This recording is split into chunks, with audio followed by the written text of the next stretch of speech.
राजकीय महाविद्यालय जोधपुर के हिंदी साहित्य के तृतीय वर्ष के विद्यार्थियों का आज की कक्षा में स्वागत है। रस को काव्य की आत्मा कहा गया है, परंतु रस क्या है, इसका स्वरूप क्या है, इसे जानने के लिए आज हम चर्चा करेंगे रस के लक्षण और उसके स्वरूप की। सामान्यतः रस का व्यावहारिक अर्थ आनंद ही है। रस का शास्त्रीय प्रयोग सर्वप्रथम वात्स्यायन के काम सूत्र में मिलता है। वहां रस का अर्थ प्रेम, काम और अनुराग बताया गया है। रसो रति प्रीतिर्भावो रागो वेगः। इस प्रकार वात्स्यायन के काम सूत्र में सर्वप्रथम काव्य रसों के लिए रस शब्द का प्रयोग किया गया है।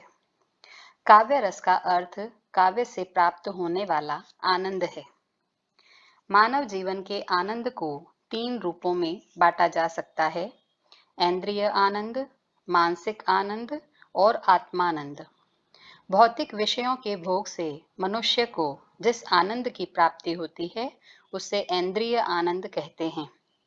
भक्ति भावना या योगादि आध्यात्मिक साधना से जिस आनंद की प्राप्ति होती है उसे आध्यात्मिक आनंद कहा जाता है। इन दोनों के मध्य के आनंद को मानसिक आनंद कहते हैं और इसी आनंद को कुछ विद्वान काव्य रस प्रसूत आनंद या काव्य स्वाद मानते हैं। इसमें कल्पना प्रसूत भावों के सेवन से आनंद की प्राप्ति होती है। यह आनंद इंद्रियानुभूति न होकर मानसिक अनुभूति होती है। यह विषयानंद या इंद्रियानंद से उत्कृष्ट है। यह शुद्ध आत्मा का आनंद तो नहीं, आत्मानंद के समकक्ष अवश्य है। इंद्रिय आनंद में तमोगुण और रजोगुण की प्रधानता रहती है। आध्यात्मिक आनंद में ये दोनों नष्ट हो जाते हैं और सतोगुण की ही व्याप्ति रहती है। किंतु मानसिक आनंद में सतोगुण के उद्रेक से राजोगुण और तमोगुण नष्ट नहीं होते, वरन तिरोहित हो जाते हैं। काव्यानंद इसी मानसिक अनुभूति का विषय है और यह काव्यानंद रस निष्पत्ति पर आधारित है। भारतीय काव्य शास्त्र के प्राचीनतम उपलब्ध ग्रंथ भरत मुनिकृत नाट्य शास्त्र में रस के स्वरूप का वर्णन हुआ है।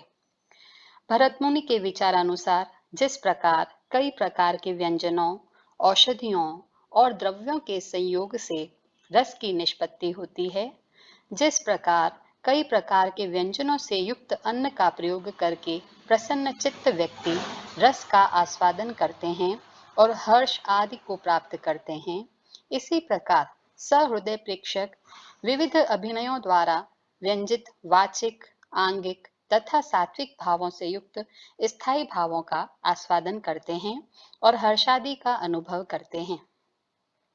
भरत मुनि के इस विचार से 3 बातें स्पष्ट होती है। पहली, रस आस्वादन न होकर आस्वाद्य है, अर्थात अनुभूति नहीं बल्कि अनुभूति का विषय है। दूसरी, स्थायी भाव ही विविध अभिनयों द्वारा रस में परिणत होता है। और तीसरी, सहृदय को रस आस्वादन की प्राप्ति हर्षादि रूप में होती है। इस प्रकार भरत ने रस की स्थिति नाट्यगत मानी है, अर्थात रस एक प्रकार से भावमूलक कलात्मक स्थिति है जो कवि द्वारा प्रस्तुत विभाव, अनुभाव तथा व्याभिचारी भावों के प्रसंग से विविध अभिनयों द्वारा मंच पर प्रस्तुत की जाती है। और इस स्थिति से सहृदय दर्शक स्थायी भावों का आस्वादन करते हुए हर्षादि का अनुभव करते हैं। इससे सिद्ध होता है कि भरत रस को वस्तुनिष्ठ या विषयगत मानते हैं। इसके ठीक विपरीत आचार्य अभिनवगुप्त, उन्होंने दार्शनिक आधार पर रस का विवेचन करते हुए रस को आत्मगत माना है और नाट्यगत विषय को आत्मगत आनंद का केवल माध्यम माना है। प्रश्न उठता है कि रस को भरत के अनुसार वस्तुगत माना जाए या अभिनवगुप्त द्वारा के अनुसार व्यक्तिगत। अभिनवगुप्त ने काव्यानंद के व्यक्तिनिष्ठ होने के समर्थन में सशक्त तर्क देते हुए कहा है कि जिस प्रकार गंध पृथ्वी का आत्म तत्व है और पृथ्वी पर पानी पड़ने से इस गंध की अभिव्यक्ति होती है, अर्थात गंध स्पष्ट रूप से अनुभव होती है। उसी प्रकार आनंद भी व्यक्ति का आत्मगुण है और भावादि के संयोजन से जागृत हो जाता है। इससे यह सिद्ध होता है कि रति आदि भाव व्यक्ति के मन में सर्वदा सुप्त रूप से विद्यमान रहते हैं और विभावादि उन्हें जागृत एवं उद्दीप्त करके व्यक्ति को आनंद प्रदान करने में साधन का काम करते हैं। अतः रस नाट्यगत न होकर व्यक्तिगत है। अभिनव गुप्त की इस धारणा को अधिकांश विद्वान स्वीकार करते हैं। आचार्य विश्वनाथ ने पूर्व प्रतिपादित रस स्वरूप को स्पष्ट करते हुए कहा है कि चित्त में सतोगुण के उद्रेक की स्थिति में सहृदय, अखंड, स्वप्रकाशमय, आनंदमय, चिन्मय, अन्य सभी प्रकार के ज्ञान से मुक्त ब्रह्मास्वाद सहोदर तथा लोकोत्तर चमत्कार प्राणरस का निज स्वरूप से अभिन्न रूप में आस्वादन करते हैं। इस कथन के आधार पर कहा जा सकता है कि रस सतोगुण के उद्रेक की स्थिति में होता है, रस अखंड है, रस अन्य ज्ञान से मुक्त है, रस स्वप्रकाशानंद और चिन्मय है, रस लोकोत्तर चमत्कार प्राण है, रस ब्रह्मास्वाद सहोदर है, रस वेद्यांतर स्पर्श शून्य है, रस अपने रूप से अभिन्न है।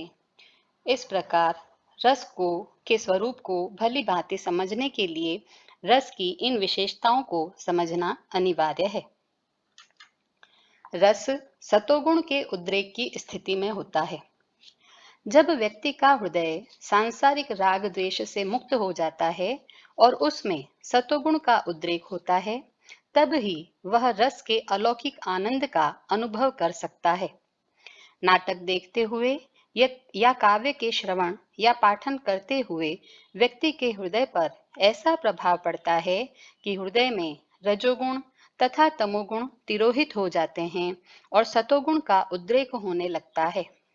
ऐसी स्थिति में वह नाटक या काव्य के मूल भाव के साथ तादात्म्य स्थापित कर लेता है और उसे इसके अलौकिक आनंद का अनुभव होने लगता है। अतः इसका आनंद सतोगुण के उद्रेक की स्थिति में प्राप्त होता है। रस अखंड है। विभाव, अनुभाव तथा संचारी भाव के संयोग से रस की उत्पत्ति होती है, परंतु विभावादि की अलग अलग अनुभूति नहीं होती, बल्कि सभी की समन्वित रूप से अनुभूति होती है। यही इसकी अखंडता है। इसके अतिरिक्त इसकी अखंडता का एक और अर्थ भी है, वह यह कि रसानुभूति अपने आप में पूर्ण होती है। रसानुभूति की पूर्ण तन्मयता के कारण इसे खंड खंड नहीं किया जा सकता, अतः रस अखंड है। रस अन्य ज्ञान से मुक्त होता है। रस की अखंडता से ही सिद्ध हो जाता है कि रस अन्य सभी प्रकार के ज्ञान से मुक्त होता है। रसानुभूति में सहृदय के लिए सभी प्रकार के ज्ञान से मुक्त होना अनिवार्य है। रस स्वप्रकाशानंद तथा चिन्मय है। रस अपने आप में प्रकाशित होता है। वह एक नित्य तत्व है जो रजोगुण तथा तमोगुण से ढका रहता है। नाटक देखते समय या नाटक का श्रवण अथवा पाठ करते समय इनका आवरण हट जाता है और रस स्वतः प्रकाशित हो जाता है। कहने का तात्पर्य यह है कि रसानुभूति आत्म चेतना के प्रकाश से प्रकाशित होती है। रस लोकोत्तर चमत्कार प्राण है। इसका अर्थ है कि रस प्रत्यक्ष, परोक्ष, कार्य, ज्ञाप्य, स्वविकल्प, निर्विकल्प आदि अलौकिक विषयों से अतीत है। प्रत्यक्ष अनुभव में व्यक्ति राग द्वेष से युक्त रहता है, परंतु रसानुभूति में राग द्वेष तिरोहित हो जाता है। इसलिए रस प्रत्यक्ष अनुभव नहीं है, परोक्ष का साक्षात्कार नहीं होता, परंतु रस का साक्षात्कार होता है। इसीलिए इसको परोक्ष अनुभव भी नहीं कहा जा सकता। प्रत्येक कार्य अपने कारण के न रहने पर भी विद्यमान रहता है, परंतु रस में ऐसा नहीं होता, क्योंकि रस के कारण विभावादि के न रहने पर रस विद्यमान नहीं रहता है, इसलिए इसको कार्य भी नहीं कहा जा सकता। जिस वस्तु का ज्ञान किसी दूसरी वस्तु से हो उसे ज्ञाप्य कहते हैं। जैसे अंधेरे में रखे हुए घड़े का ज्ञान दीपक कराता है, घड़ा ज्ञाप्य हुआ और दीपक ज्ञापक। इससे स्पष्ट होता है कि ज्ञाप्य पहले से विद्यमान होना चाहिए, तभी ज्ञापक उसका ज्ञान करा सकेगा। परंतु रस पहले से विद्यमान नहीं होता। उसका अनुभव तो तभी होता है जब विभाव, अनुभाव तथा संचारी भाव के संयोग से स्थायी भाव जागृत और उद्दीप्त होता है। इसीलिए इसको ज्ञाप्य भी नहीं कहा जा सकता। इसको सविकल्पक ज्ञान भी नहीं कहा जा सकता, क्योंकि सविकल्पक ज्ञान संबंधित शब्द के प्रयोग से ही हो जाता है। जैसे घड़ा शब्द कहने से घड़ा नाम की वस्तु का बोध हो जाता है, परंतु रस कहने मात्र से रसानुभूति नहीं होती है। अतः सविकल्पक ज्ञान नहीं है।